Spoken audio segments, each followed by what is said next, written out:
Espero haberlos convencido de que aprender matemática es importante y espero haberles dado otro punto de vista para aprender física. Así que nosotros vamos a comenzar con un capítulo que yo llamé el capítulo cero. Capítulo cero porque solamente vamos a aprender básicamente matemática. Casi el 100% de lo que vamos a aprender en el capítulo cero va a ser matemática.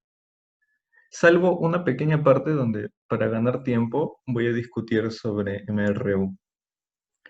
Entonces vamos a comenzar con el capítulo cero. Vectores, ese va a ser el protagonista del día de hoy. Pero antes, quiero hacer un pequeño paralelo entre ideas intuitivas y objetos matemáticos que ustedes probablemente hayan visto. Por ejemplo, creo que todos en primaria han visto estos objetos que son los conjuntos, ¿no? Ya, estos objetos matemáticos que son los conjuntos se dedican a abstraer lo que intuitivamente entendemos por propiedad. No sé si para todo el mundo está claro eso de ahí, pero en realidad eso es cierto, ¿ah? O sea, ponte a pensar por un minuto. Imagínate que tú eh, quieres estudiar la obesidad en Lima, ¿ya? Quieres estudiar la obesidad en Lima. Intuitivamente, ¿qué haces? Pues coleccionas a todos los obesos, ¿no? Intuitivamente, si yo quiero estudiar la obesidad en Lima, lo que tengo que hacer es una muestra o una colección de todos los obesos que hay en Lima. Y luego veo cómo evoluciona esa muestra, esa colección en el tiempo mediante alguna interacción. Qué sé yo, tal vez lo someto a una dieta o lo someto a una rutina de ejercicios, algo me tiene que interesar acerca de la obesidad para que yo haga eso de ahí. Pero, ¿me entienden el punto? Los conjuntos realmente son objetos matemáticos que abstraen la idea de propiedad. Bueno, ustedes también han aprendido seguramente acerca de los números. Y los números, esto de acá sí creo que es más intuitivo, abstraen la idea intuitiva de cantidad, ¿no?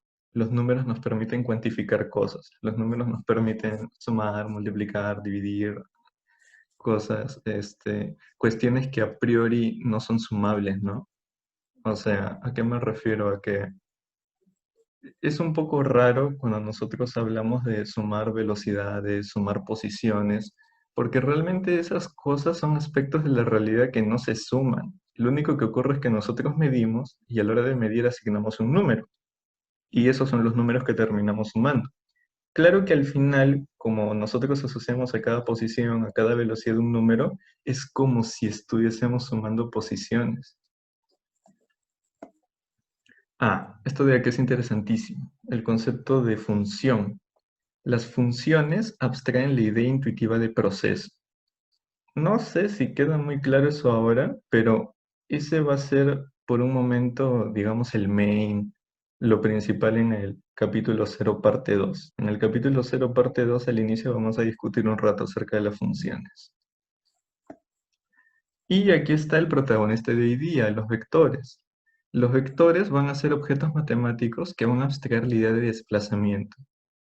Y desplazamiento, jóvenes, tanto en matemática como en física, es posición final menos posición inicial, ¿sí? Los dos manejan la misma concepción de desplazamiento.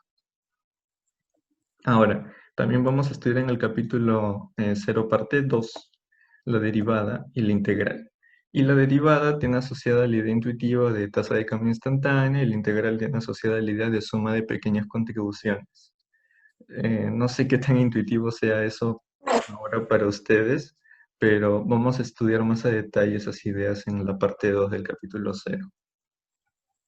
Bien, entonces, esto es donde nos vamos a enfocar el día de hoy, vectores. Primero, una definición. ¿Qué son los vectores? ¿Qué es un vector?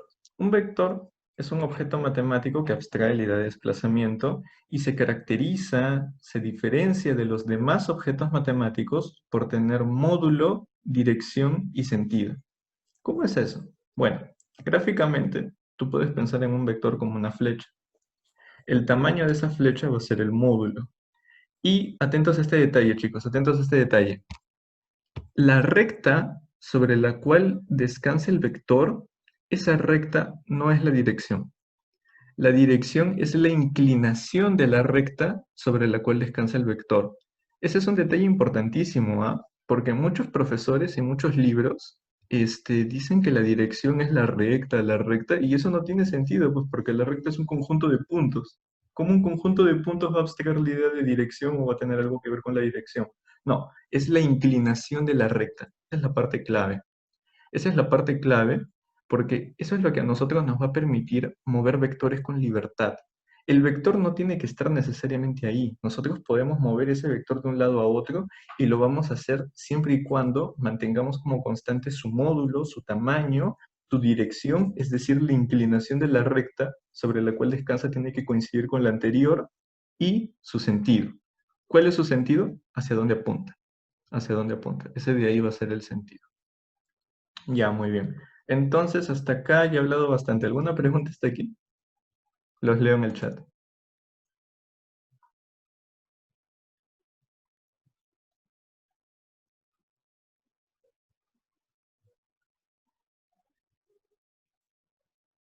¿No hay preguntas? ¿Todo está claro? ¿Todo claro? ¿Todo claro? ¿Ninguna? ¿No? Ya, perfecto. Entonces vamos a continuar. Vamos a continuar entonces. Ya, ok. Entonces ya tenemos a los vectores. Ya, pero los vectores, esto... Ok, ok. Ya, entonces nosotros vamos a poder operar con vectores. Les hago un pequeño spoiler. Nosotros vamos a sumar vectores y los vamos a escalar. ¿Ya? Eso es lo que vamos a hacer con los vectores. Seguramente muchos de ustedes han oído hablar del producto escalar y el producto vectorial. Ya, pero ¿saben qué ocurre con esas operaciones? Que esas operaciones no son intrínsecas a los vectores. ¿Y a qué me refiero? A que esas operaciones recién van a estar definidas cuando nosotros fijemos un sistema de coordenadas. ¿Se dan cuenta? O sea, no es tan intrínseco porque ahorita yo estoy hablando de vectores y no he mencionado nada de coordenadas, ¿se dan cuenta? Estoy hablando simplemente de módulo, dirección y sentido, eso no tiene nada que ver con las coordenadas. A ver, esto, voy a silenciar un poco.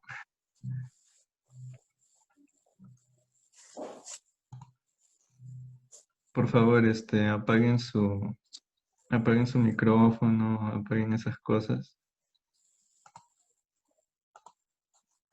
Ya está. A ver, tengo una pregunta acá. ¿El vector no tenía un punto de origen? Ya. A ver, en realidad no.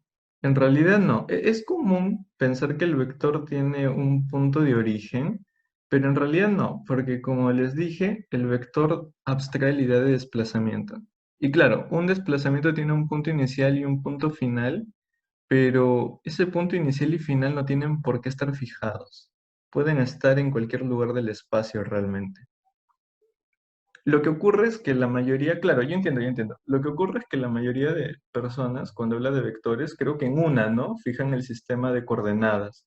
Ya, pero no es necesario. Nosotros estamos teniendo un enfoque un poco más abstracto, un poco más puro, si se dan cuenta. ¿Está clara la pregunta, María Fernanda? ¿O no se ha entendido?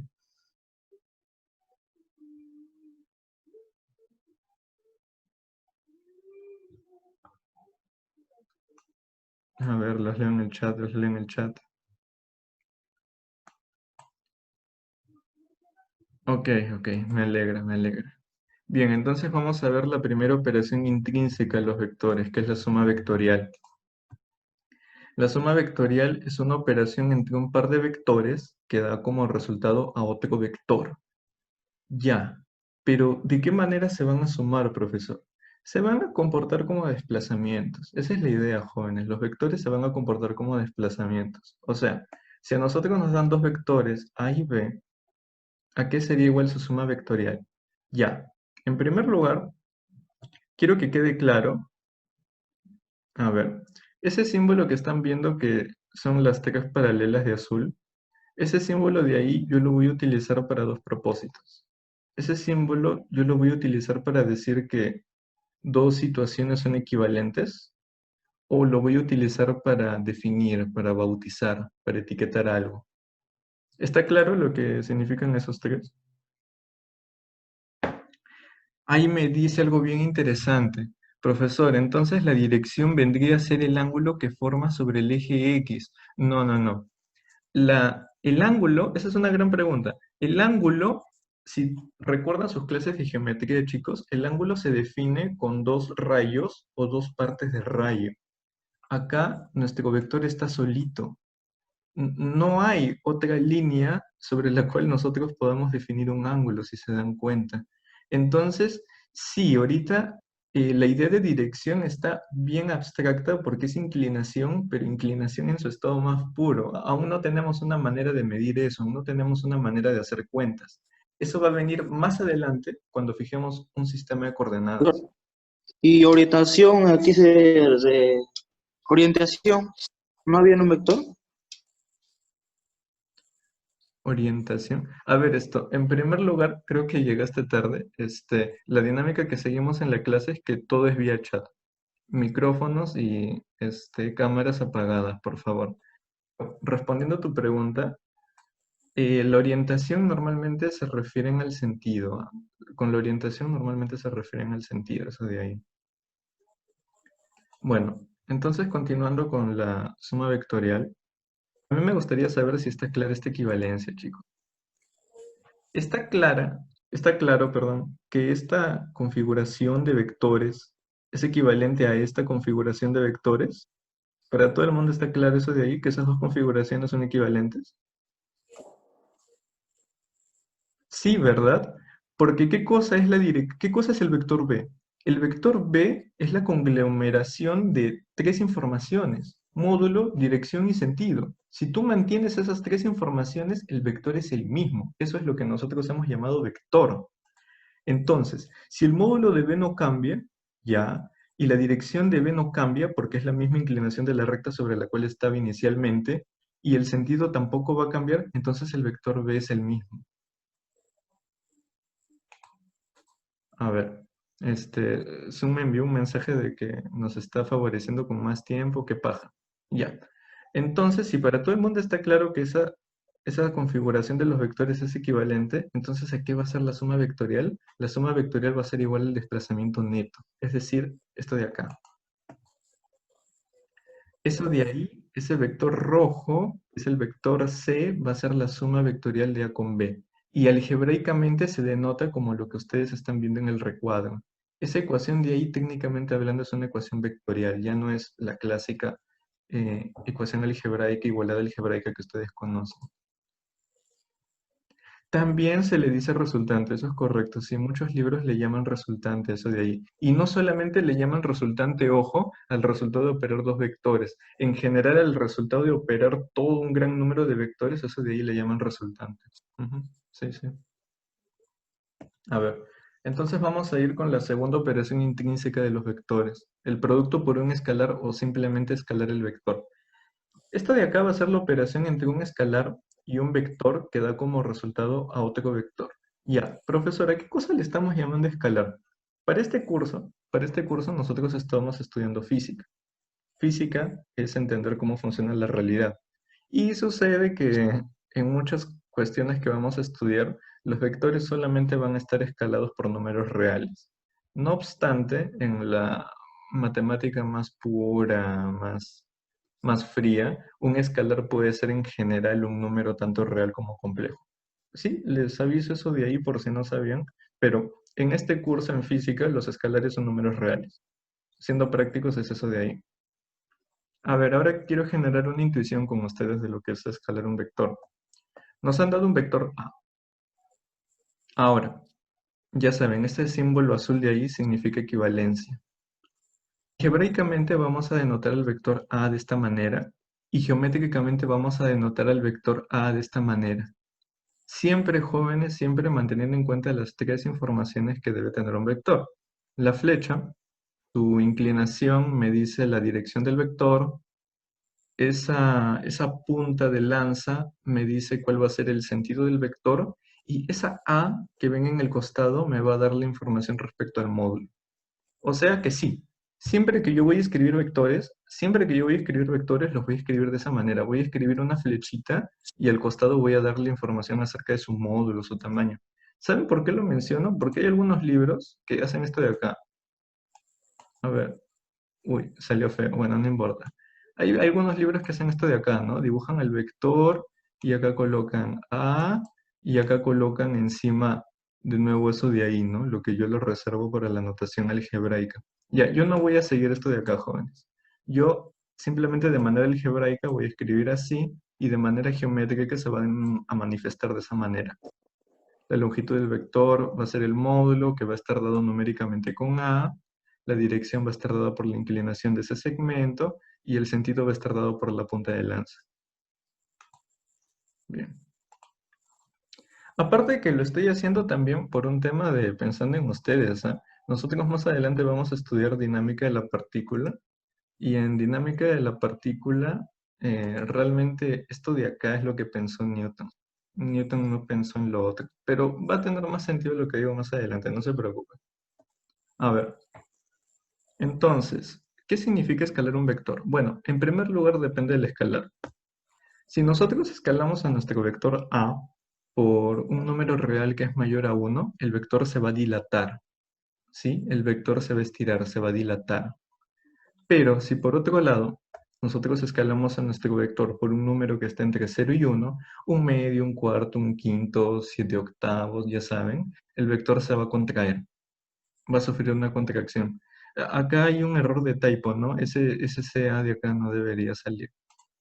Esto de acá, esto de acá no debería salir. En lugar de eso deberían salir el símbolo de las tres igualdades. Bueno, no importa. Y por último, jóvenes, si tenemos un vector A, ya saben, algebraicamente yo lo represento de esa manera. Algebraicamente yo lo represento de esa manera, geométricamente se manifiesta así. Al multiplicarlo por -1, ¿qué va a pasar? Se va a mantener el módulo, se va a mantener la dirección, pero el sentido va a ser el contrario, el sentido va a ser el opuesto. Eso de ahí es lo que ocurre cuando ustedes escalan un vector por -1. Ahora, dense cuenta que no conozco los demás casos, -2, -1/2, porque sería simplemente una combinación de lo que ya hemos visto, ¿no? O sea, si ustedes tienen un vector y lo multiplican por -3, ¿qué tienen que hacer? Tienen que invertir el sentido y luego lo tienen que dilatar. Si se multiplica por -1/2, ¿qué tienen que hacer? Tienen que invertir el sentido y luego lo tienen que contactar por un factor de 1/2. ¿Se ha entendido eso de ahí, jóvenes? Los leo en el chat, los leo en el chat. Sí, sí, sí, sí, ya, perfecto, perfecto. Perfecto. A ver. Uy, ya, acá viene una parte que es deliciosa, los axiomas. A ver, vamos a ordenarnos un poco porque hay varias cosas que quiero decirles. A ver, los axiomas. Tal vez ustedes han oído hablar de los axiomas y les han dicho, a ver, lo peor que han podido decirles es que los axiomas son verdades obvias. Si a ustedes les han dicho eso de ahí, por favor, elimínenlo de su cabeza. Los axiomas no son verdades obvias. Eso es una antigua concepción que tenían los matemáticos antes de ser conocidos como matemáticos siquiera, así que no se aprendan eso de ahí. Lo más acertado en la definición de axiomas es que son suposiciones, son afirmaciones que nosotros aceptamos como verdaderas. Es una verdad a la conveniencia, dice Rodríguez. Ya, esa es una gran pregunta y esa gran pregunta viene del lado de que nadie les cuenta para qué sirven los axiomas, ¿no? Creo que nadie. A ver, respondan en el chat. ¿Alguna vez les han contado para qué sirven los axiomas? Los leo en el chat. No, no. Sí, lo que me temía, lo que me temía. Ya, a ver, a ver, jóvenes, esta idea de acá es bien amplia, así que, a ver, los axiomas sirven para definir. En resumen es eso, jóvenes, los axiomas sirven para definir. Los axiomas no son otra cosa que características, y esas características sirven para definir. Me explico. Tanto en matemática como en las ciencias naturales en general, uno no define las cosas diciendo lo que son. Uno define las cosas diciendo lo que hacen, su característica, su comportamiento, su gracia, si lo quieres pensar así. Eso es algo que sucede mucho en ciencias y lo vamos a ver una y otra vez, jóvenes. En el capítulo de dinámica, yo nunca les voy a decir lo que es la masa. Yo a ustedes lo que les voy a decir es que la masa es una magnitud física escalar que mide una determinada propiedad que a nosotros nos interesa. y esa propiedad la voy a llamar, la voy a bautizar como inercia. Eso es lo que vamos a hacer, jóvenes. Pero en ningún momento yo les voy a decir lo que es la masa, yo nunca les voy a decir lo que es la fuerza, y en general ningún físico, ningún matemático hace eso. Los científicos siempre definen las cosas por lo que hacen, por sus características, no por lo que son. Esta idea es importantísima porque ese es el modus operandi de la ciencia. Ahora, quiero que se den cuenta de dos cosas ahí. En primer lugar, los científicos no hacen eso de ahí porque son unos pesados. Los científicos hacen eso de ahí porque realmente no les queda de otra. O sea, si lo piensan por un minuto, el ser humano ha llegado a este planeta hace mucho, mucho tiempo y no ha encontrado tal cosa como un diccionario cósmico que le diga de qué está hecho todo, cuál es la verdad absoluta. Entonces, lo mejor que ha podido hacer el ser humano es lo que hacen los científicos: experimentar, identificar características, propiedades, patrones, y en base a eso crea definiciones para ahorrarse el trabajo de las distintas cosas que descubre. Entonces, eso es por un lado. O sea, no necesita demostración. Ya, acá María Fernanda menciona un hecho matemático que es bien interesante. Sí, efectivamente los axiomas no se demuestran, porque son cosas que tú asumes como verdaderas. No obstante, jóvenes, no obstante, los axiomas que ustedes están viendo no han salido de la noche a la mañana. Esos axiomas que ustedes están viendo son la definición más pura de lo que son los vectores. ¿Y de dónde salió eso de ahí? Eso salió de ensayo y error. ¿Ensayo y error de qué? Ensayo y error de que los vectores tenían que comportarse como desplazamientos. O sea, ¿qué es lo que pasó? Lo que pasó es que los matemáticos tenían una meta en mente, tenían un objetivo. Querían crear el objeto matemático que abstraiga perfectamente la idea de desplazamiento. Ellos tenían esa meta en mente y entonces comenzaron a pensar, a ver, ¿qué características debería tener mi objeto matemático para que se comporte como un desplazamiento? Y mediante ensayo y error llegaron a esos 5 axiomas que ustedes están viendo. Si ustedes definen un objeto matemático y dicen que cumple esos 5 axiomas, se va a comportar como lo que intuitivamente ustedes conocen como desplazamiento. A ver, entonces, ¿ha quedado claro el modus operandi de la ciencia? ¿Cómo es que nosotros definimos las cosas? ¿Y ha quedado clara la motivación de los vectores? Los leo en el chat.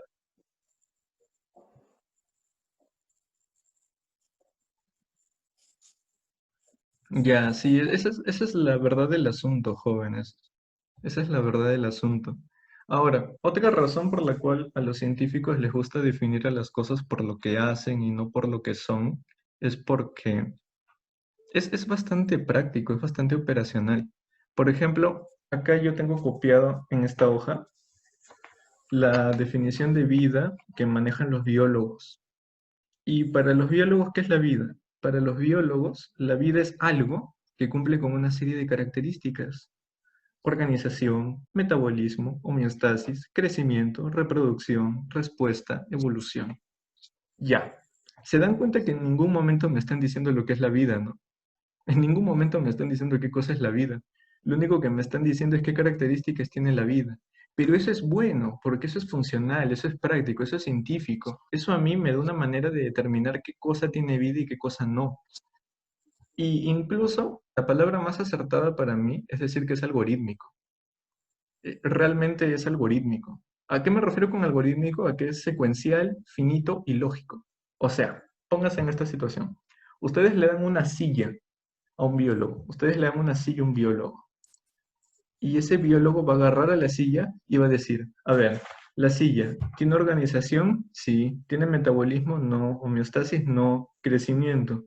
Ya, que en el crecimiento hay algo medio engañoso, ¿no? Porque alguien acá que es un bravo en termodinámica me podría decir, profe, yo sé que en verano cuando aumenta la temperatura, la silla se expande por dilatación térmica. Ya, sí, es verdad, pero aumentar el tamaño no es exactamente la definición que manejan los biólogos de crecimiento, así que no. La silla tampoco se reproduce, no presenta respuestas, tampoco evoluciona. Así que, conclusión, la silla no es un ser vivo. Pero si yo le doy al biólogo un gato, ahí sí, ¿no? El biólogo va a decir, ah, el gato tiene una organización, tiene un metabolismo, tiene homeostasis, crece, se reproduce, responde, evoluciona. Conclusión, decimos que el gato está vivo. ¿Se dan cuenta? Ese es el modus operandi de la ciencia. Es muy útil trabajar de esta manera. Realmente lo que los biólogos han hecho es lo mismo que, o sea, esas características, organización, metabolismo, homeostasis, es lo mismo que lo que los matemáticos llaman axiomas, solo que nosotros le llamamos axiomas porque estamos en un contexto matemático. ¿Se ha entendido eso de ahí, jóvenes? Los leo en el chat.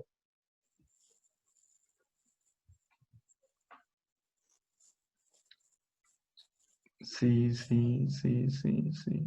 Ya, perfecto, perfecto. A ver, entonces vamos a revisar rápidamente cada uno de estos axiomas, ¿sí? A ver, primero, el axioma de conmutatividad. Ya, jóvenes, sí, pues esto es, creo yo, bastante intuitivo. Si nosotros juramos y rejuramos que los vectores se comportan como desplazamiento, yo espero que pase lo siguiente, ¿no?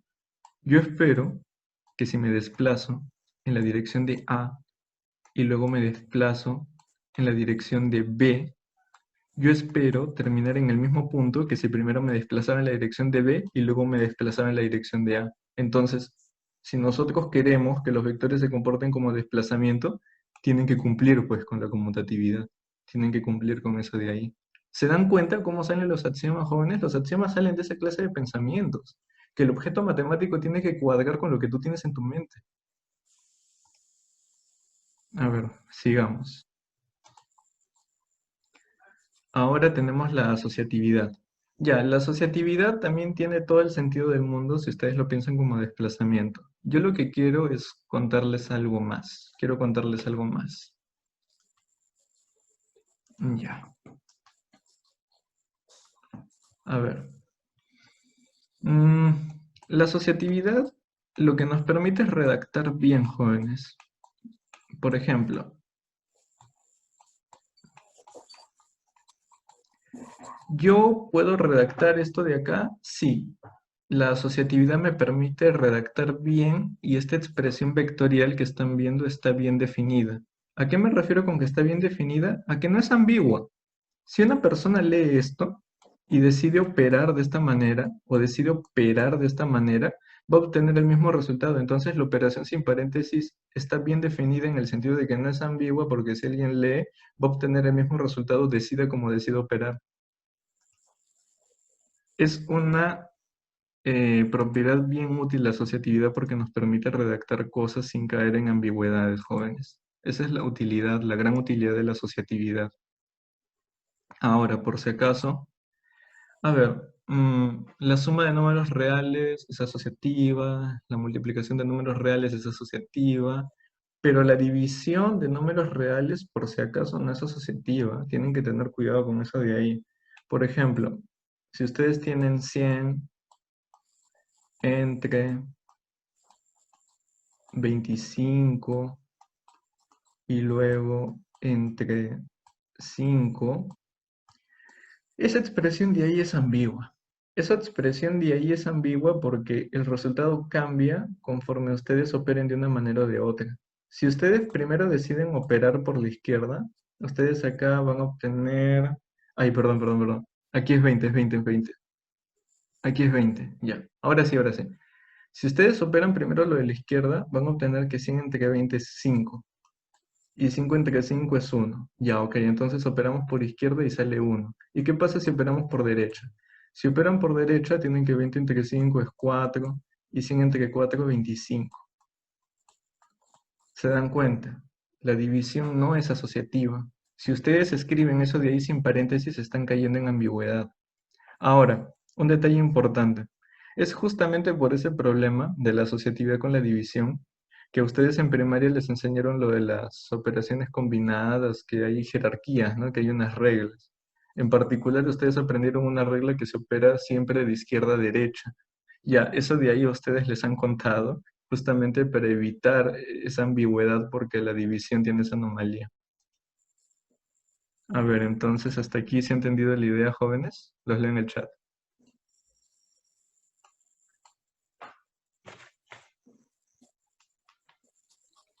Sí, dicen, sí, sí, sí, ya. Perfecto. A ver, ahora toca ver la distributividad. Ah, ya, voy a matar varios pájaros de un tiro. ténganme paciencia porque me voy a demorar un poco en redactar y redactar con el mouse es un poco pesado. Cuando es paréntesis no se multiplicaba. O sea, claro, la multiplicación tiene ese tema, ¿no? La multiplicación tiene distintas notaciones. Antes, por ejemplo, la notación de la multiplicación era la X. X servía para denotar a la multiplicación. Pero luego, con la llegada de Leibniz y Descartes, los racionales básicamente, se comienza a utilizar la letra X como variable. Entonces se opta por otras alternativas para denotar a la multiplicación, entre ellas paréntesis, puntito, o simplemente colocar a las variables juntitas, ¿no? Si es que no hay, si es que se entiende que son números. No sé si por ahí va tu pregunta, Heiner, lo siento, no sé cómo se pronuncia. ¿Respondí tu pregunta?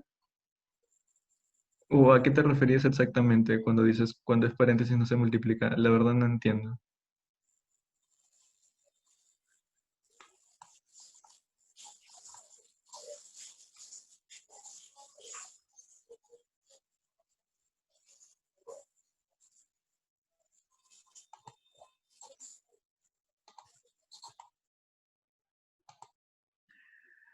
También se despeja paréntesis. Claro, ya creo que ustedes se refieren al tema de las operaciones combinadas, ¿no? Sí, sí, justamente es por un tema de practicidad eso de que si ustedes ven un paréntesis, primero operan lo que está dentro del paréntesis. Lo que ocurre es que luego surgió la necesidad de plasmar todo esto al lenguaje máquina, con las computadoras. Ya, y para una computadora es mucho más fácil decirle que opere lo que está dentro del paréntesis a meterle reglas extrañas de izquierda a derecha. Es básicamente por eso lo del paréntesis. Pero sí, sí, o sea, las reglas de las operaciones combinadas que ustedes han aprendido se siguen cumpliendo ahora y siempre. Es una convención universal. Ya, a ver, distributividad, ahora sí. Voy a matar varios pájaros de un tiro con esto de acá.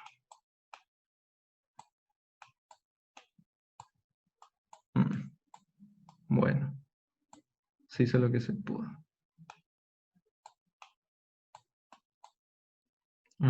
¿Qué más? Ya lo pondré por acá, pues.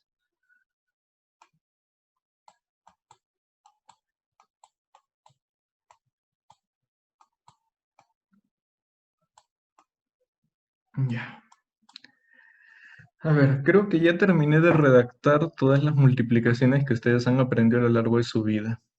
Ustedes han aprendido a multiplicar números reales, ustedes han aprendido a multiplicar números complejos, ustedes han aprendido a multiplicar matrices, siempre y cuando el número de columnas de A coincide con el número de filas de B. Eso es importantísimo, jóvenes, no se pueden olvidar de eso. Ahora les acabo de enseñar un nuevo producto que es producto por un escalar, un vector con un escalar.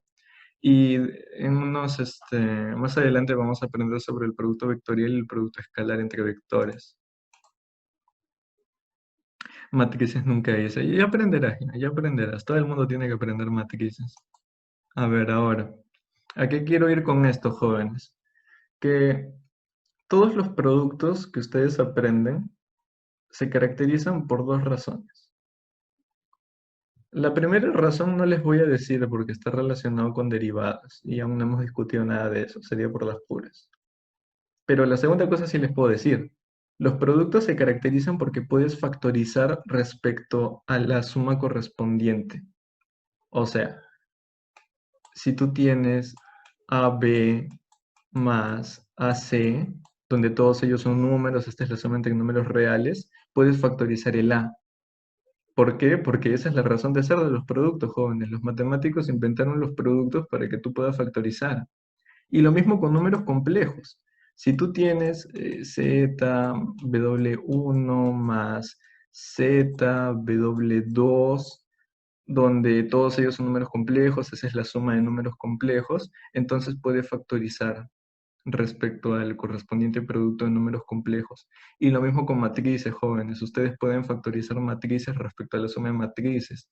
Pueden factorizar vectores en el producto escalar respecto a la suma del vectorial. Y lo mismo van a poder hacer con el producto escalar y el producto vectorial. Todo aquello, absolutamente todo aquello que ustedes conocen como un producto, una multiplicación, cumple con esa propiedad que puedes factorizar. Eso de ahí es lo que dice la distributividad, jóvenes. La distributividad no es otra cosa que esa ley, esa característica que nos permite factorizar. Y es natural. O sea, los matemáticos no le han puesto el nombre de producto a producto por un escalar por las puras. Es porque tiene ese comportamiento que nos permite factorizar. Le hace honor a su nombre. ¿Sí ha entendido esa idea de ahí? Pues leo en el chat.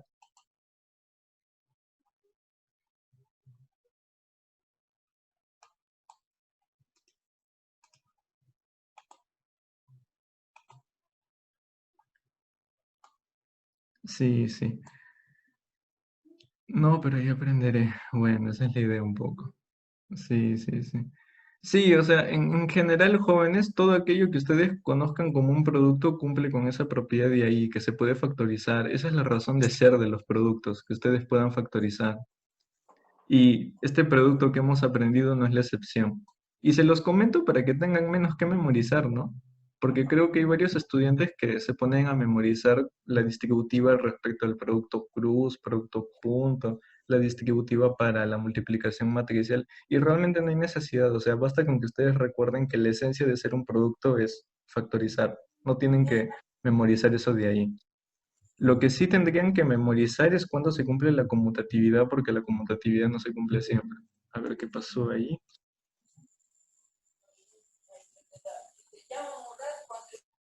A ver, ya silencié a todos. No sé qué pasó ahí. Bueno, voy a ignorar eso. A ver, todos por favor con sus cámaras y micrófonos apagados, jóvenes.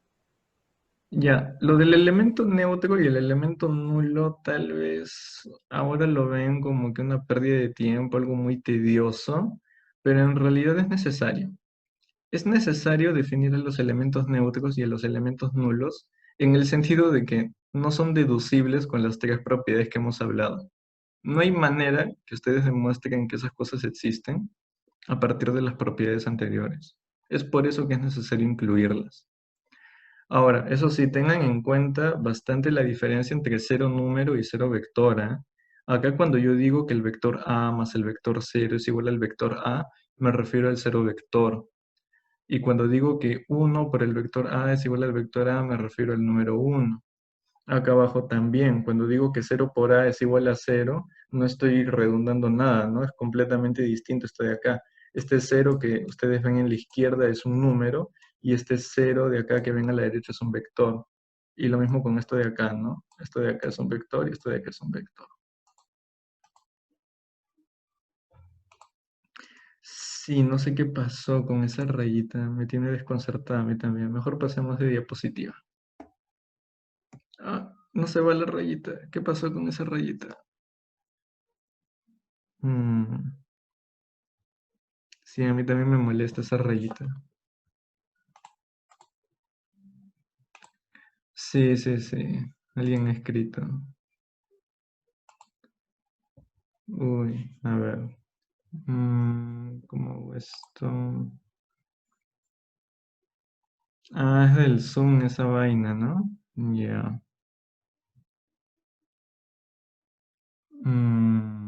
Habilitar. Ya. Ah, recién me enteré que podía inhabilitar sus acciones.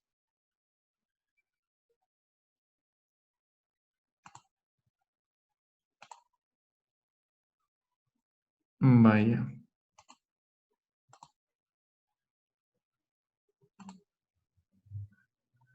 Ya, yo lo pude borrar recién. Wow. Sí, sí. Pensé que iban a ser un poco más maduros, la verdad. O bueno, quién sabe, tal vez fue un accidente, qué sé yo.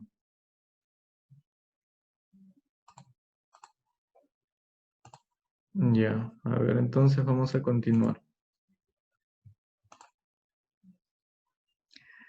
Ya, a ver, entonces hasta ahora hemos hablado todo de manera muy abstracta, ¿no? Inclusive cuando hemos hablado de la idea de inclinación, de dirección, de sentido, de módulo, todo ha sido bastante abstracto. No obstante, a nosotros nos va a interesar hacer cuentas, hacer computaciones. Así que, ¿cuándo nacen las computaciones? Las computaciones, las cuentas van a nacer cuando nosotros fijemos un sistema de referencia. Cuando nosotros fijemos un sistema de referencia, van a nacer las computaciones y aquí me equivoqué, gracias a Dios que tengo las diapositivas. Sistema de coordenadas, jóvenes, sistema de coordenadas. Sistema de referencia es para cinemática. Esto de acá es un sistema de coordenadas. Muy importante eso de ahí, muy importante, muy importante.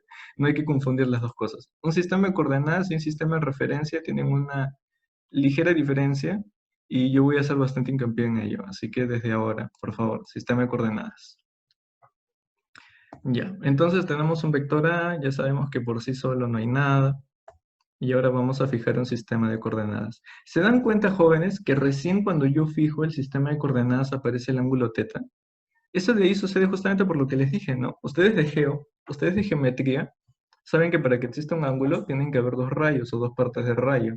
Ya pues, cuando el vector A está solito, no hay manera de definir un ángulo, pues porque está solito. Pero ahora que he fijado un sistema de coordenadas, puedo definir tanto este ángulo como este ángulo. Ahora, nosotros por convención, en el 99% de las veces, por así decirlo, vamos a definir el ángulo siempre desde el eje positivo X hacia donde se encuentre el vector. Esa va a ser una convención que nosotros vamos a seguir generalmente. Generalmente vamos a hacer eso de ahí. Ahora, ¿qué más? Bueno, realmente no existe tal cosa como horizontal, vertical, eso es un poco subjetivo. No obstante, para simplicidad, al eje X yo le voy a llamar horizontal y al eje Y yo le voy a llamar vertical, por una cuestión de que el discurso no se torne pesado, jóvenes, solo por eso. Ahora, acá quiero discutir un par de cosas respecto al ángulo, porque este ángulo que están viendo no es realmente un ángulo geométrico, en realidad es un ángulo trigonométrico. ¿A qué me refiero? A que el ángulo geométrico es lo que ustedes aprendieron, tienen dos rayos o dos partes de rayo, y una medida acerca del arco que subtiende esos dos rayos es lo que ustedes llaman ángulo. Ya, eso de ahí por sí solo es lo que ustedes saben de geo. No obstante, en trigonometría, uno lo que hace es darle una orientación, uno le da un sentido al barrido de ese ángulo. Y luego de hacer ello, uno lo que hace luego es asignarle un signo. Y nosotros vamos a seguir la siguiente convención. Positivo cuando el sentido sea antihorario y negativo cuando el sentido sea horario. Esa es una convención que nosotros vamos a tener en cuenta para, bueno, por un lado para estar al tanto con la trigonometría y por otro lado también no nos queda de otra, jóvenes. Estas convenciones se tomaron en cuenta muchos años antes de que nosotros naciéramos, así que no nos queda de otra que asimilarlas.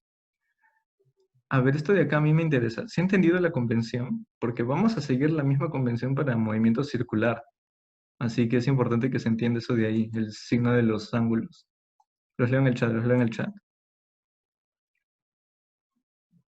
Ujú, ujú, ujú. Ya. A ver, ahora, nosotros vamos a usar los ángulos trigonométricos y no los geométricos. ¿Y por qué? Porque los ángulos trigonométricos nos van a dar más información. Básicamente es por eso. O sea, un ángulo geométrico a secas, 30 grados, 45 grados, a ti solamente te da información respecto a la dirección, respecto a la inclinación de algo, pero no te da ninguna información acerca del sentido. En cambio, con los ángulos trigonométricos, nosotros estamos teniendo más información. Con el ángulo trigonométrico, yo no solamente sé cuál es la dirección de A, también sé cuál es su sentido.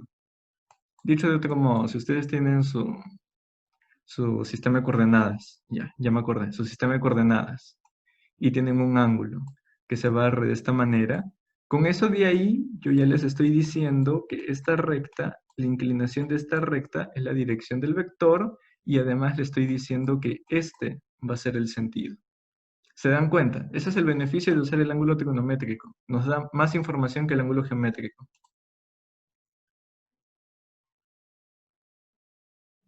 Desde un sec ya se sabe. Bueno, a mí no me parecían muy obvias estas cosas en el colegio. Bueno, a ver. Entonces, tenemos eso de ahí. Gracias al sistema de coordenadas, ahora sí tenemos un ángulo, ahora sí tenemos una manera de medir tanto la dirección como el sentido del vector. Entonces, ¿ahora qué sigue? Bueno, si nosotros hemos fijado un sistema de coordenadas, es porque queremos coordenadas. ¿Y esas coordenadas qué van a hacer? Van a ser tanto la sombra del vector A sobre el eje X como la sombra del vector A sobre el eje Y. Y esas sombras de ahí, ojo, jóvenes, van a tener signo. Si la sombra cae en el lado positivo del eje X, la coordenada X va a ser positiva. Si la sombra cae en el lado negativo, la coordenada en X va a ser negativa. Si la sombra cae en el lado positivo del eje Y, la coordenada va a ser positiva y lo mismo con el lado negativo. Entonces, fijar un sistema de coordenadas nos permite expresar el vector A de la siguiente manera. En coordenadas, en coordenadas. Y con eso de ahí vamos a poder hacer cuentas, jóvenes.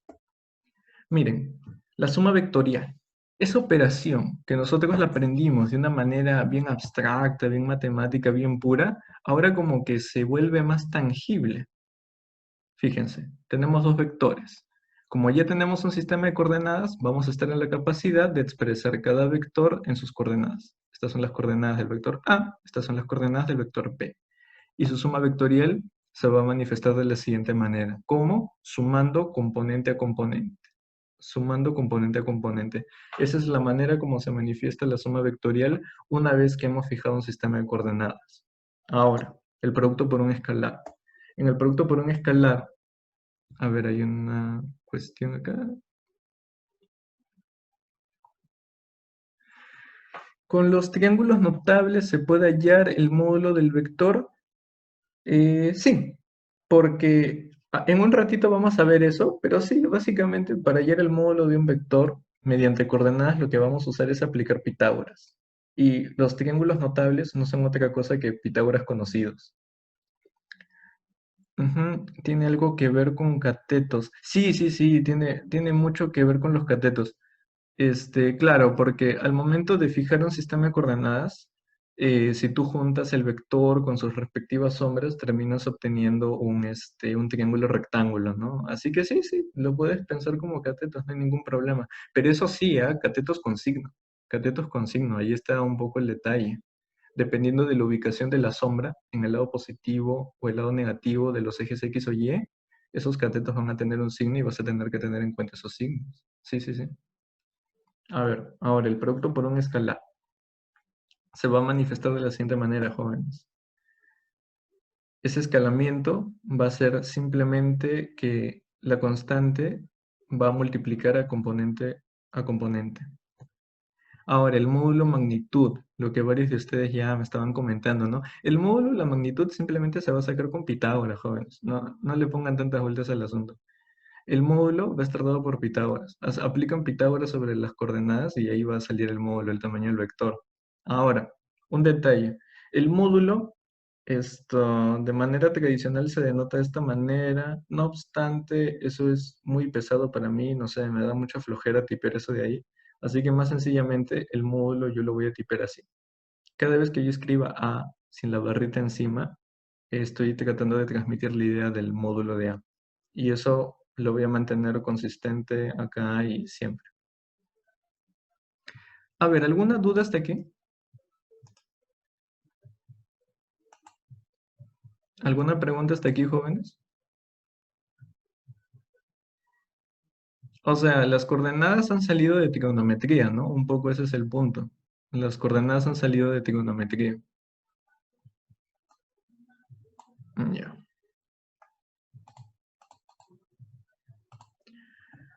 Bien, entonces vamos a seguir. Y aquí está lo que yo les había adelantado, jóvenes. La principal razón por la que usamos ángulos trigonométricos es porque esos ángulos nos van a dar tanto el sentido como la dirección del vector. ¿Y cómo hallamos eso? Bueno, con una fórmula que es el arco tangente, ¿no? ¿Cuál va a ser el ángulo que hace el vector A con el eje positivo X? Ese ángulo va a ser el arco cuya tangente coincide con la razón entre la componente vertical y la componente horizontal. Esa va a ser la manera se dice analítica, en la que vamos a hallar mayormente el sentido y la dirección con un ángulo con signo.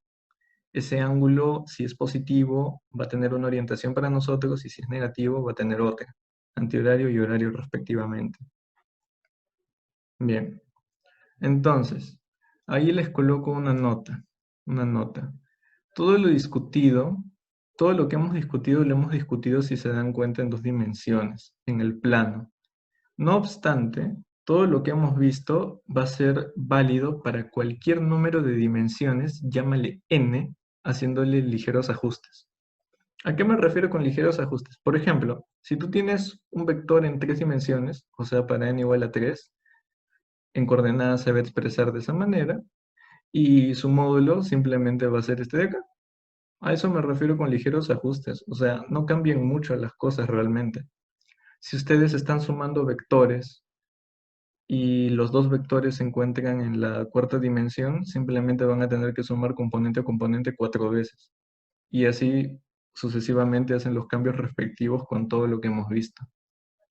¿Se ha entendido eso de ahí, jóvenes? Los leo en el chat.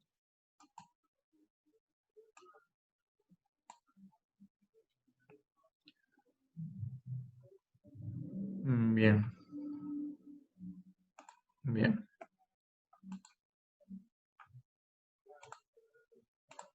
Ok. Ahora vamos a hacer unos ejercicios para acentuar un poco la teoría. Sí, sí, yo sé que este curso en principio debería ser solo teórico, pero me he dado cuenta de que es muy pesado sin algunos ejemplos. A ver, primero, tenemos 3 vectores, nos han dado 3 vectores. El vector 3, 5, 2, 1 y 9, 8. Profesor, ¿eso significa que ya existe un sistema de coordenadas? Sí.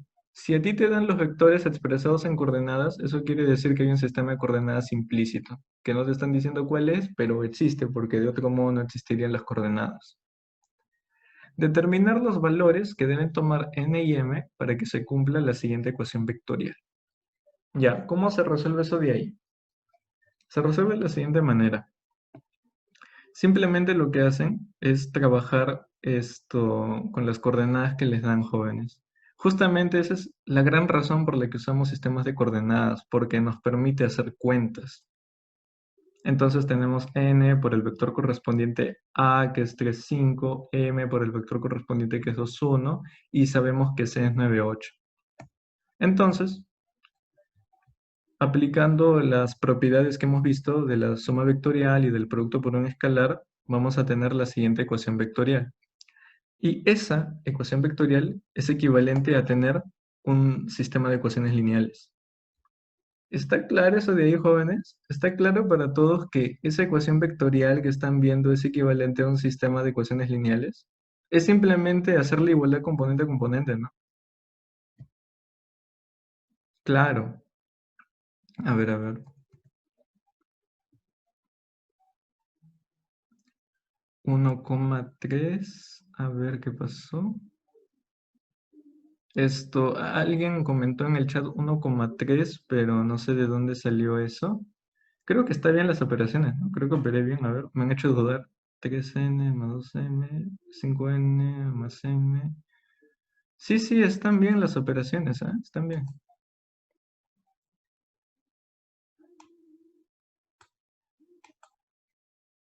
Mm. Sí, sí, están bien las operaciones, jóvenes. Bueno, si resuelven el sistema de ecuaciones lineales como ustedes sepan, ya sea por eliminación o... pueden usar Kramer también, pero yo veo un poco violento usar Kramer para un sistema como este, la verdad. Simplemente, creo que acá apliqué eliminación nomás. Multipliqué por un producto común y reemplacé y sustituí y salió el n igual a 1 y m igual a 3. A ver, ahora. Nos han dado 2 vectores. Esta vez los vectores están en 3D.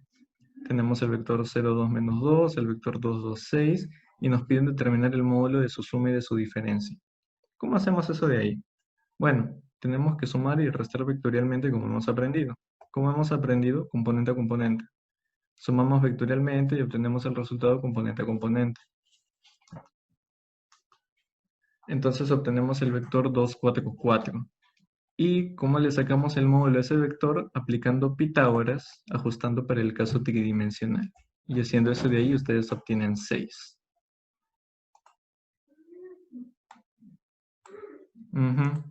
Claro. Ahora, hacemos la diferencia vectorial. La diferencia vectorial no es nada del otro mundo, jóvenes. Simplemente restar componente a componente, componente a componente. Obtienen ese vector de ahí y luego lo que tienen que hacer es obtener el módulo aplicando, ya saben, Pitágoras en 3D, que no es nada del otro mundo. Es lo que ustedes ya saben en el plano, lo extrapolan al espacio y así para cualquier número de dimensiones. Ahora, esta pregunta de acá. Si un vector tiene su origen en el punto 12,8 y su extremo en el punto 17,13, determine su módulo. Ya, acá creo que me ha hecho recordar una pregunta que alguien de ustedes hizo anteriormente. Claro, lo que ocurre es que un desplazamiento por sí solo es una idea bastante abstracta. Entonces, para procesar mejor esa idea, lo que uno hace es colocar el vector en un determinado lugar del espacio. Acá nos dicen que en particular han colocado ese vector de manera inicial en el punto 12,8 y el extremo, la punta de lanza, la han colocado en el 17,13. Entonces, para determinar su módulo, necesitamos primero determinar el vector, coordenada a coordenada. Bueno, y lo que les dije, les estuve repitiendo una y otra vez, jóvenes. Un vector es un desplazamiento, y desplazamiento es posición final menos posición inicial. Entonces, el vector que nos están pidiendo, yo lo estoy bautizando como A, va a ser la posición final, 17,13, menos la posición inicial, 12,8, y eso va a dar 5,5. Y si aplicamos Pitágoras o triángulos notables, que ese vector de ahí es un Pitágoras conocido, vamos a tener que el módulo es 5 raíz de 2. A ver, ¿alguna pregunta hasta ahí, jóvenes? Sí, Jeremy, 5 raíz de 2, así es, le diste en el clavo. Es un Pitágoras bastante conocido cuando los catetos son idénticos. Sí, sí, sí. A ver. Bien, vamos a continuar entonces. A ver, miren esto de acá. Se tiene la siguiente configuración de vectores. Determine el módulo de la resultante. Ahí va un poco el lenguaje que uno de ustedes mencionó antes, ¿no? Que a veces a la suma vectorial se le dice resultante. Sí, eso es cierto. También varios libros le dicen así. Entonces, tenemos dos vectores y tenemos que el ángulo entre ellos es 60. Acá yo coloqué ángulo trigonométrico, pero realmente no es necesario, jóvenes. Realmente con ángulo geométrico bastaba para este caso. No es necesario asignarle un signo a ese ángulo, ese es mi punto, eso es a lo que voy. Bueno, nos dan como dato que el módulo de A es 10 y el módulo de B es 20. Entonces, ¿cómo resolvemos esto de acá? Esto de acá lo vamos a resolver como les he enseñado, fijando un sistema de coordenadas y luego vamos a expresar cada vector como coordenadas. Entonces, fijamos un sistema de coordenadas conveniente, jóvenes.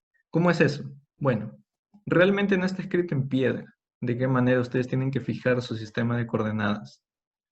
Pero con experiencia y con práctica, ustedes poco a poco van a generar el tino para seleccionar ese sistema de coordenadas que va a simplificar el álgebra, los cálculos. Yo sé que debo elegir este sistema de coordenadas, sé que me va a convenir. Entonces, fijo ese sistema de coordenadas, repito, ese sistema de coordenadas es mi elección, es mi decisión, lo elegí porque se me dio la gana, y ahora lo que tenemos que hacer es expresar los vectores en coordenadas respetando el sistema de coordenadas que hemos elegido nosotros mismos. Eso es importante, jóvenes. Ustedes, si están comenzando a describir los vectores en coordenadas, no pueden mezclar sistemas de coordenadas. Tienen que quedarse con el sistema de coordenadas que han elegido. Entonces, ¿cómo luce B en el sistema que elegí? Simplemente es B,0, porque está a lo largo del eje X. ¿Y cómo se vería el vector A? Bueno, el vector A sería A coseno de 60 en la horizontal, A seno de 60 en la vertical. Operando eso de ahí tenemos 5 raíz de 3 y 20, 0. Finalmente lo que tenemos que hacer, jóvenes, es sumar, como hemos aprendido vectorialmente. Entonces, la resultante, que comúnmente se le llama R, va a ser la suma vectorial de A con B. A y B yo sé que se expresan en coordenadas de esa manera, y yo sé sumar coordenadas. Yo sé que eso de ahí es la suma componente a componente. O sea, 25 y 5 raíz de 3. Finalmente, ¿qué hago para determinar el módulo de la resultante? Lo que hago es Pitágoras. Y sale 10 raíz de 7. ¿Se ha entendido el problema, jóvenes?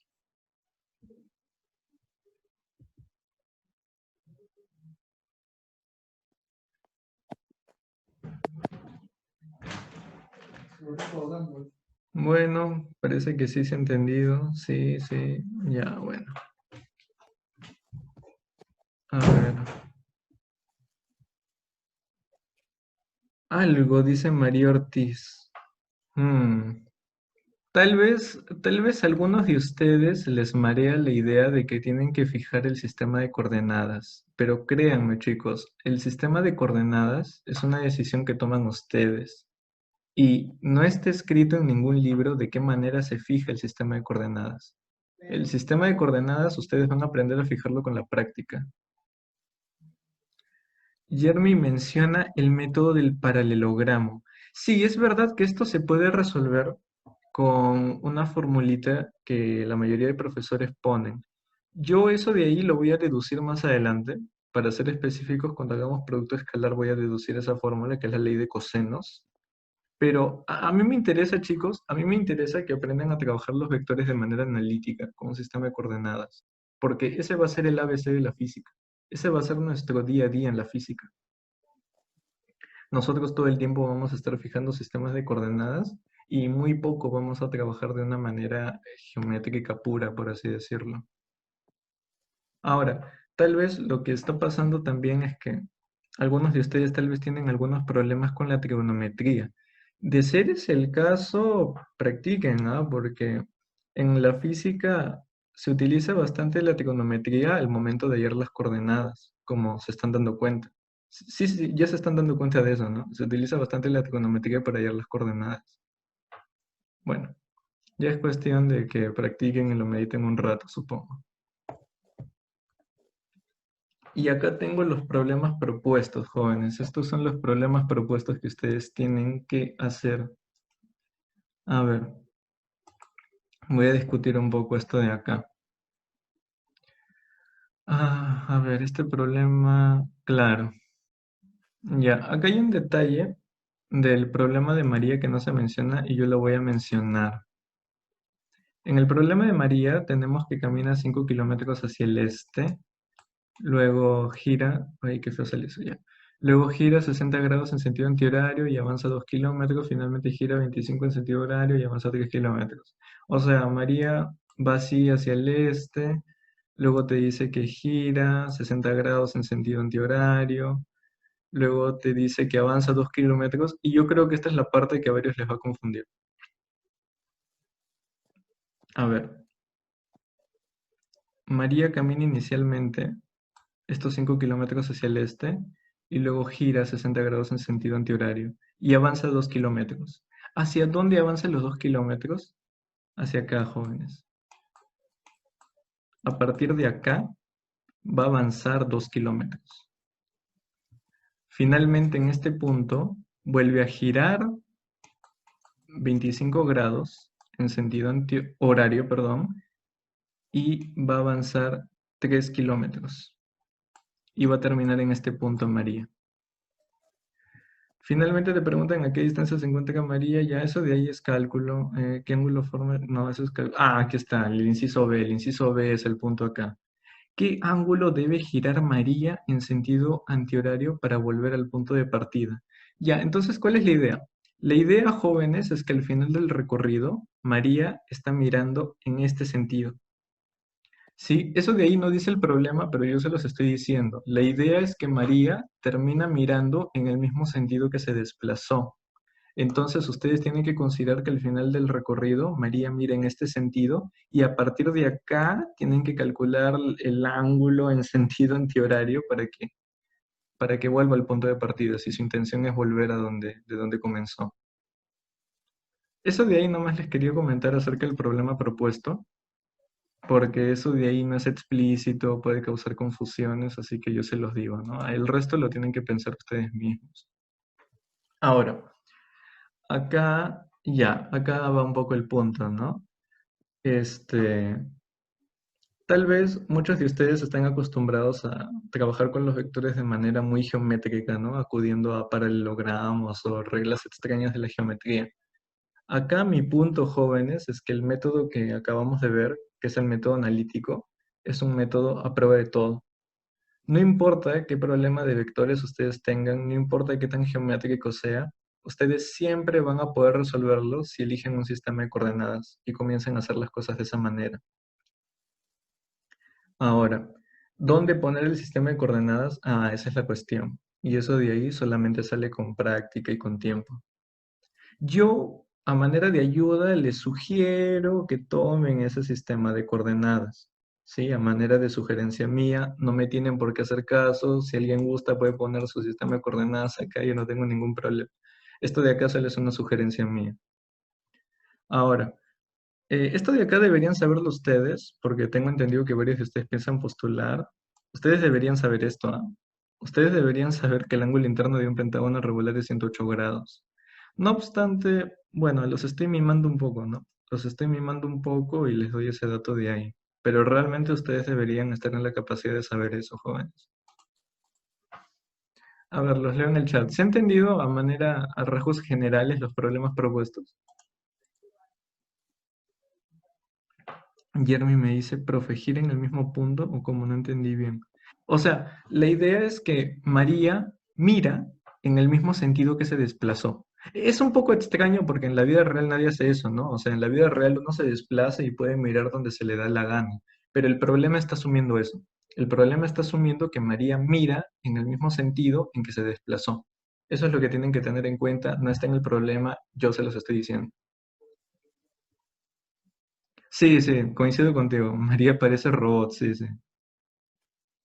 Delia Flores Guevara dice que no entendió el problema de María. A ver, a ver, vuelvo a explicar el problema de María, Juanes, no tengo ningún problema. A ver, paso a paso, paso a paso. A ver, en primer lugar, este es un problema propuesto. La idea es que ustedes piensen esto un rato, ¿sí? No obstante, hay algunos puntos que tal vez no están claros y eso es lo que yo voy a discutir con ustedes. A ver, María camina 5 kilómetros hacia el este. Ya. María camina 5 kilómetros hacia el este. Luego te dice que María gira 60 grados en sentido antihorario. O sea, María se desplazó en este sentido y no solo eso, jóvenes, sino que María también está mirando en este sentido. María mira en el mismo sentido que se desplaza. Esa es la suposición que es el problema. Entonces, María gira 60 grados en sentido antihorario, o sea, de esta manera, y luego de haber girado se desplaza 2 kilómetros. ¿A partir de dónde? A partir de este punto se desplaza 2 kilómetros. Finalmente, ya saben, María es una robot que mira en el mismo sentido que se desplaza y teniendo en cuenta que su mirada tiene esta dirección y este sentido, nos dicen que María gira 25 grados en sentido horario y se desplaza a partir de este punto 3 kilómetros en ese sentido. Ya, ahora me doy cuenta por qué no se entendió. Creo que en el primer diagrama que hice algo mal, ¿no? Esto de acá es lo más correcto, joven. Sí, el inicial lo hice muy apurado, tal vez por eso no se entendió.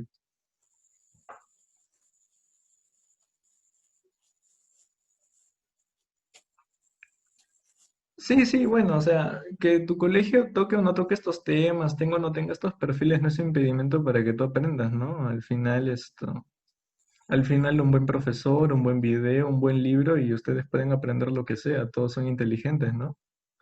O sea, ahí realmente yo estoy siendo muy honesto con ustedes, ¿sabes? Si ustedes quieren aprender mecánica cuántica o termodinámica estadística, ustedes están en toda la capacidad de hacerlo. Lo único que necesitan es interés, tiempo y dedicación realmente. Porque lo único que no se le puede enseñar a una persona es justamente que tenga interés por el estudio, jóvenes. Eso es lo único que no se puede enseñar. El resto de cosas se puede enseñar. ¿Tomará tiempo? Sí, seguramente tomará tiempo, ¿no? Evidentemente, si yo te enseño los pasos de baile, no espero que ya bailes, pero eventualmente vas a asimilar todas estas cosas, ¿no? Esa es la idea. Bien, entonces, ahora sí se han entendido mejor los problemas propuestos, su tarea, entre comillas.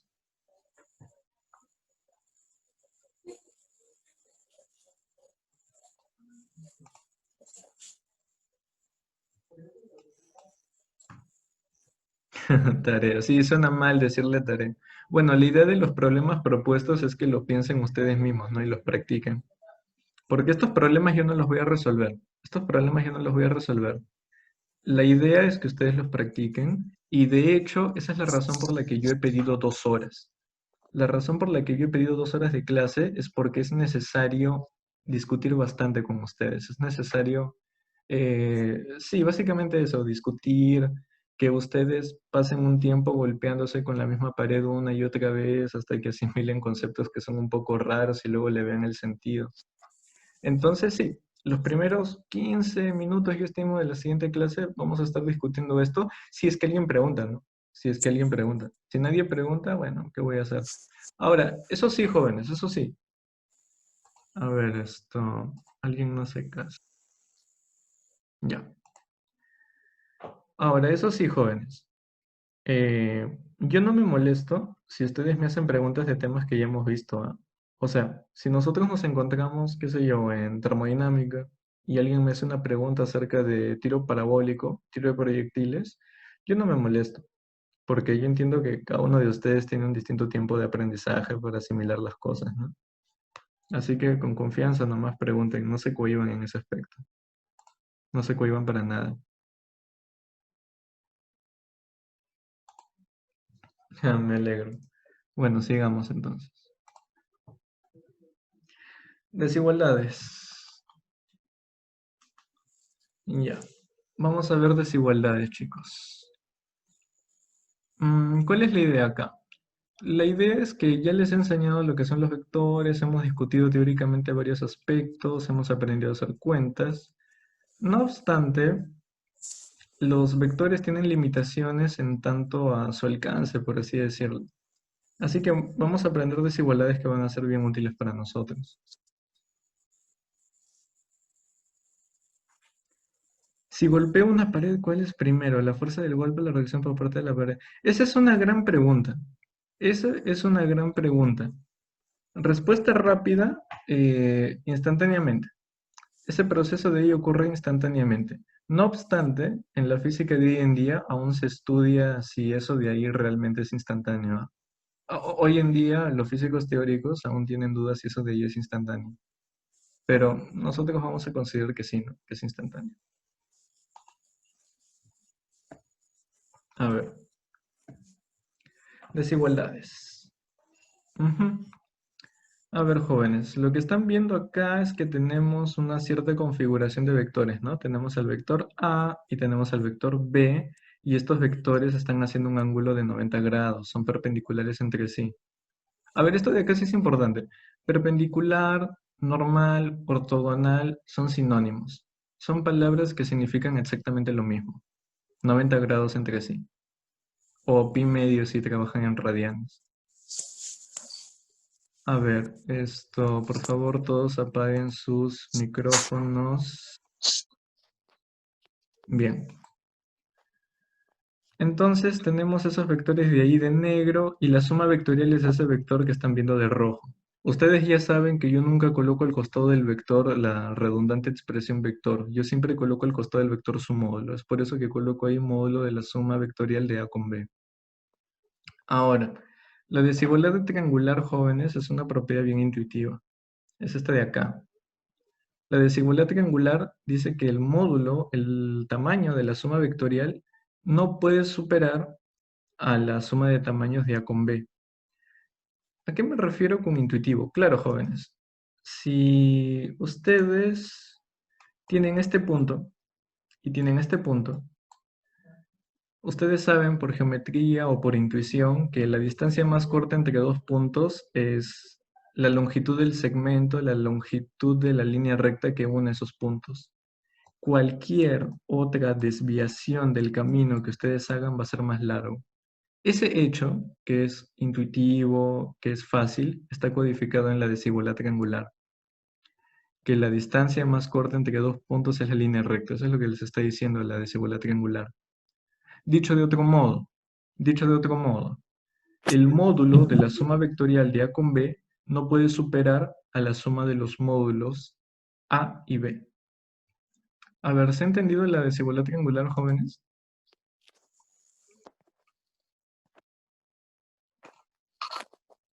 ¿Se ha entendido la desigualdad triangular? Ya, sí, la mejor manera de entender la desigualdad triangular es esa, jóvenes, que viene de una configuración bonita de triángulos rectángulos. No se hagan bolas con eso.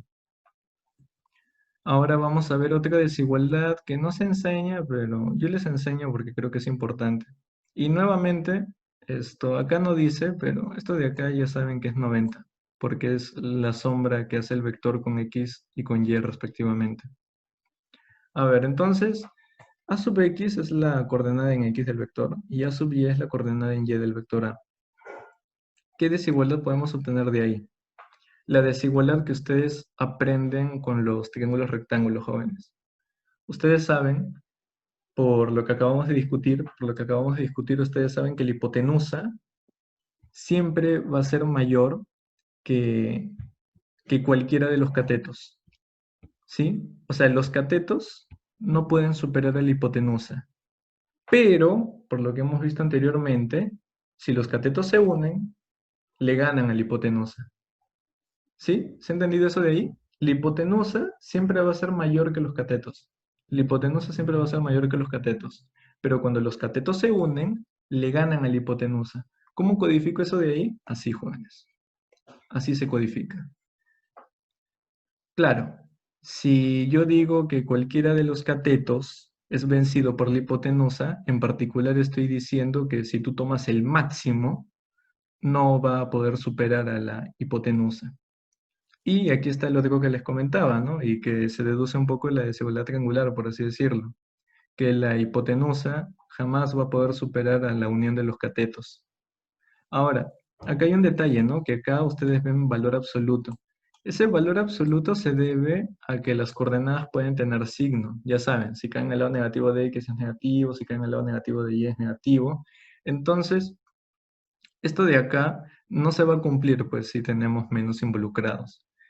Esto de acá, de hecho, solo se va a cumplir cuando tenemos una configuración como la que ustedes están viendo ahí. Entonces, ¿qué hacemos para salvar la desigualdad? Valor absoluto. Eso es lo que se hace para salvar la desigualdad, valor absoluto. Ya. Entonces, como nota, les coloco lo siguiente. La desigualdad triangular sigue siendo válida para cualquier otra configuración de vectores y para cualquier número de vectores. O sea, esto que nosotros hemos deducido para el triángulo rectángulo va a ser válido para cualquier forma que tomen los vectores. No importa si el triángulo es obtuso o si es agudo, va a seguir cumpliéndose la desigualdad triangular. Y no solo eso, sino que también va a ser válido para cualquier número de vectores. No importa si se están sumando 2, 3, 100, 1000, 1.000.000, la desigualdad triangular va a seguir valiendo, jóvenes.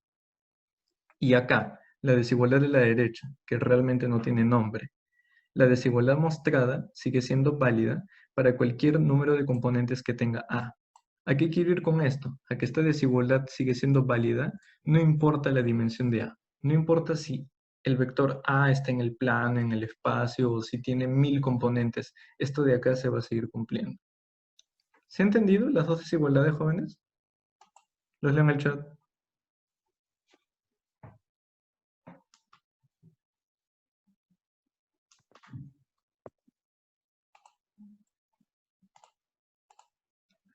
Creo que son lo mismo.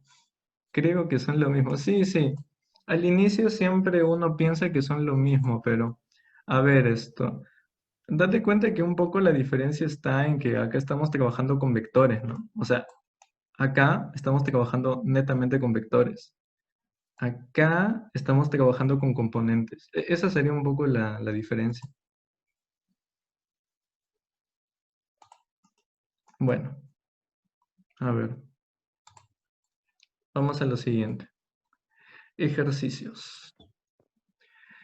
Dado un par de vectores A y B, es posible que el módulo de la suma de dichos vectores sea mayor que el módulo de cualquiera de ellos. A ver, jóvenes, ¿qué dicen? ¿Sí o no? Los leo en el chat. ¿Sí o no? ¿Sí o no? ¿Sí o no?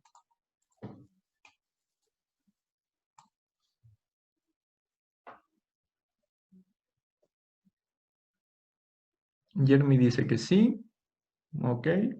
Sí, dice Brigitte. Sí, dice Lenin. Sí, sí, sí. A ver, unas respuestas más. Sí, sí. Claro, jóvenes. La respuesta es sí. La respuesta es sí. Y la manera más sencilla de entender esto de acá es con un triángulo de los notables, ¿no? Aquí está. Ahí está, jóvenes. Si tenemos al vector A de módulo 3 configurado de esta manera y el vector B de módulo 4 configurado de esta manera, la suma vectorial sabemos por Pitágoras, sabemos por triángulos notables, como lo quieran ver, que va a ser igual a 5. Y estamos viendo que el módulo de la suma, 5, es mayor que cualquiera del módulo de los vectores de los cuales salió la suma. Entonces sí, esa afirmación es cierta. Esa afirmación es cierta. Siguiente. A ver. Triángulo de 53 y 37. Sí, exacto. Ese es el triángulo. Ese es el triángulo, el de 53 y 37.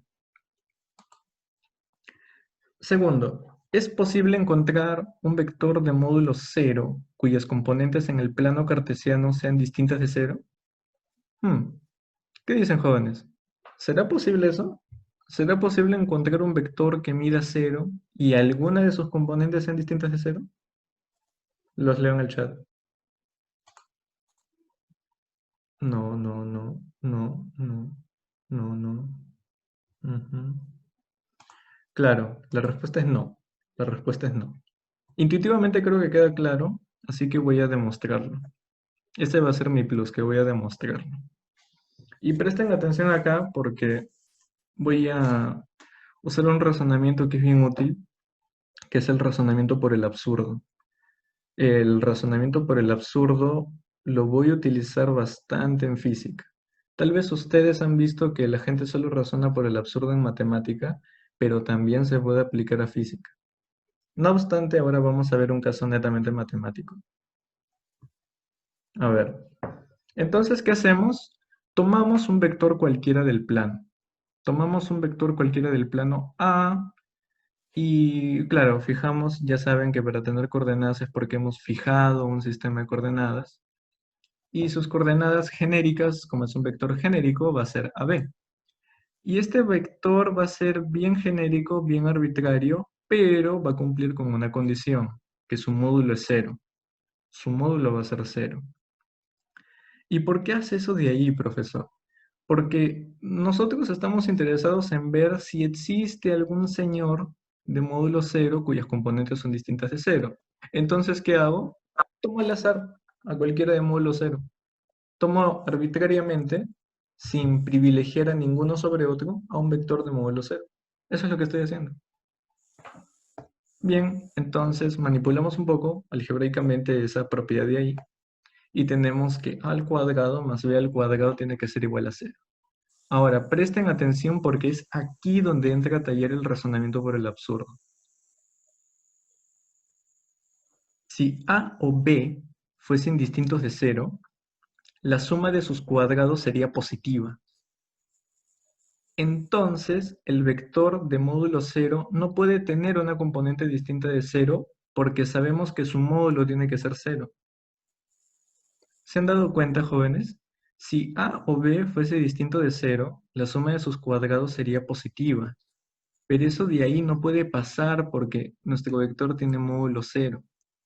Entonces, como tenemos una contradicción al asumir que las componentes son distintas de cero, ¿a qué hemos llegado? A que las componentes tienen que ser iguales a cero. ¿Se ha entendido eso de ahí, jóvenes? ¿Se ha entendido el razonamiento por el absurdo? Ya. Ok, espero que haya quedado claro el razonamiento por el absurdo, porque siempre la moraleja con el absurdo es esa, ¿no? O sea, uno cuando piensa por el absurdo, o por contradicción, como le quieran decir, uno no determina algo, uno no hace cuentas explícitas. Lo que hace es llegar a la conclusión de que no le queda de otra que hacer así a la situación. En este caso, ¿yo qué he hecho? Yo he calculado las coordenadas del vector A, yo he calculado cuánto vale A, cuánto vale B. No, yo no he calculado cuánto vale A, cuánto vale B. Yo lo que he hecho es concluir por el absurdo que a A y a B no le queda de otra que ser cero. ¿Se dan cuenta cómo es el razonamiento? No he determinado nada. Simplemente he concluido que no les queda de otra que ser cero. ¿Se ha entendido eso de ahí?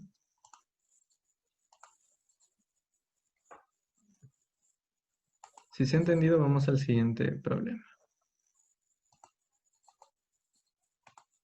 A ver, se tienen tres vectores, A, B y C, con el módulo de A igual a 10, el módulo de B igual a 7 y el módulo de C igual a 3. ¿Cuál es el máximo valor que puede tomar la suma vectorial de A con B con C? Bueno, acá lo que tienes que hacer es aplicar tu desigualdad triangular, pero para más dimensiones que las que yo te presenté, ¿no? Porque yo te presenté la desigualdad triangular cuando tenía, perdón, acá no son dimensiones, acá es número de vectores, número de vectores. Yo te presenté la desigualdad triangular para dos vectores. Ahora tienes que usar la desigualdad triangular para tres vectores. Entonces, por desigualdad triangular, nosotros sabemos que el módulo de la suma vectorial de A, B y C no puede superar a la suma de los módulos respectivos, es decir, a la suma del módulo de A más la suma del módulo de B más la suma del módulo de C.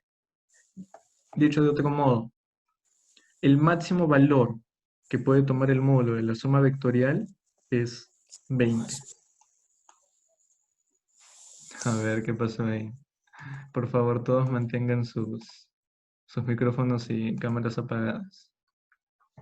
¿Se entendió esto de acá? ¿Se ha entendido cómo yo uso la desigualdad triangular, jóvenes? ¿Se han dado cuenta que no es un impedimento el número de vectores o su configuración? Lo que hemos discutido para el caso sencillo se extrapola para más números de vectores y se extrapola para más configuraciones.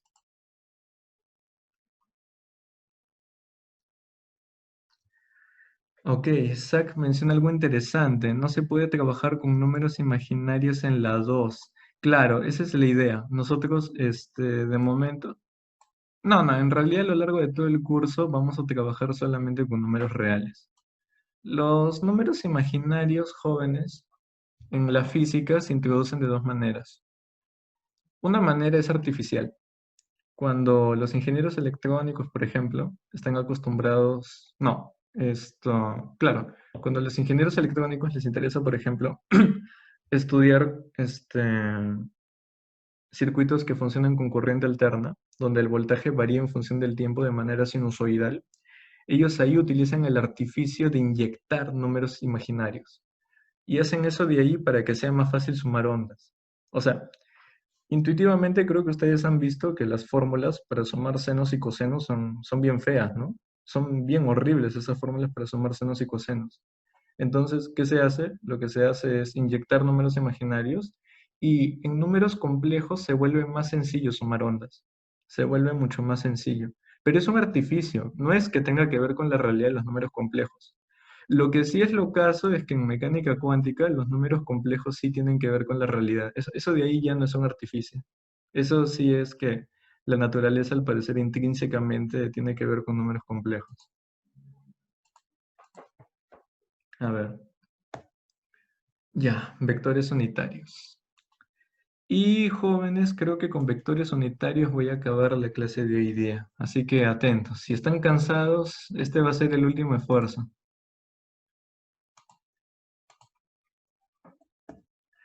Ya, a ver, lo importante de esta diapositiva, jóvenes, es que nosotros vamos a aprender un proceso, que es el proceso de normalización. ¿A qué me refiero con normalización? A lo siguiente. Tenemos un vector A. Ustedes ya saben que ese vector A de manera algebraica lo denoto así y de manera geométrica yo lo pienso así. De hecho, ustedes también deberían pensarlo así. ¿Y qué hago? Lo normalizo. Es decir, escalo al vector A por el recíproco de su módulo. ¿Sí? Escalo el vector A por el recíproco de su módulo. Y siempre y cuando ese vector sea distinto de 0, lo que voy a obtener es un vector en la misma dirección y en el mismo sentido de A, pero su módulo va a ser 1. Su módulo va a ser la unidad. Ese proceso, jóvenes, donde ustedes tienen un vector y terminan con un vector con la misma dirección y sentido que el vector original, pero el módulo es 1, a eso de ahí se le dice normalizar. Esa es la idea de la normalización. Ahora, ¿por qué uno hace eso de ahí? Hay distintas motivaciones para hacer eso de ahí. En la siguiente clase nosotros vamos a ver una aplicación en particular cuando nos interesa hallar proyecciones de un vector sobre otro. Ahí van a ver lo importante que se vuelve a normalizar. Ahora, a ver, vamos a borrar esto de acá. Eso de ahí se le conoce como el vector unitario en la dirección de dirección A, como quieran decirle. Muy bien, entonces de manera genérica, en el espacio ustedes pueden trabajar con un sistema de coordenadas X, Y, Z. Al origen de coordenadas normalmente se le llama O. Y vamos a tener esto de acá, jóvenes. Resulta que hay 3 vectores unitarios que son bien famosos, que son estos de acá. Esos vectores unitarios que están viendo de color verde son vectores unitarios que son famosísimos. El vector unitario que apunta en el sentido positivo del eje X se le conoce como Y. El vector unitario que apunta en el sentido positivo del eje Y se le conoce como J. Y el vector unitario que apunta en el sentido positivo del eje Z se le conoce como el vector unitario K. Ese juego, ese combo, si lo quieren pensar así, de 3 vectores, se le conoce como los vectores unitarios en las direcciones X, Y, Z. O también se les conoce como los vectores canónicos. Ese también es otro nombre que reciben, los vectores canónicos. Siempre que oigan hablar de vectores canónicos se refieren a I, J y K. Ahora, ¿para qué existen estos tipos? Estos tipos tienen una particularidad, jóvenes. Nos dan otra manera de expresar a los vectores. Porque yo hasta el momento les enseñé a expresar a los vectores como coordenadas. Y esa es la manera como mayormente voy a trabajar. No obstante, existe una manera equivalente de expresar eso de ahí. ¿Cómo? Como una combinación de los vectores canónicos.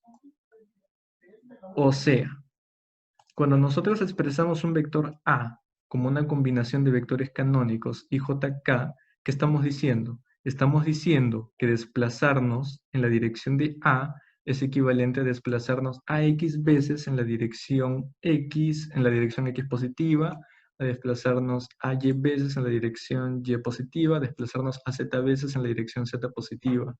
No obstante, jóvenes, a X, a Y, a Z ya saben que tienen su signo, así que eso de ahí va a determinar si vamos izquierda a derecha, arriba abajo, de un lado para el otro. ¿Se ha entendido eso de ahí, jóvenes?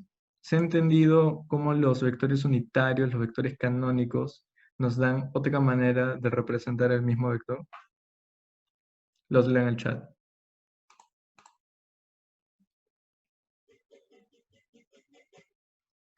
Es una manera completamente equivalente de expresar lo que ya sabíamos. Muy bien, entonces creo que acá termina. Sí, lo siguiente es producto escalar. Creo que vamos a dejar eso para la siguiente clase y hasta lo que nos alcance del tiempo con la parte 2 del capítulo 0, jóvenes. Bien, entonces voy a detener la grabación acá.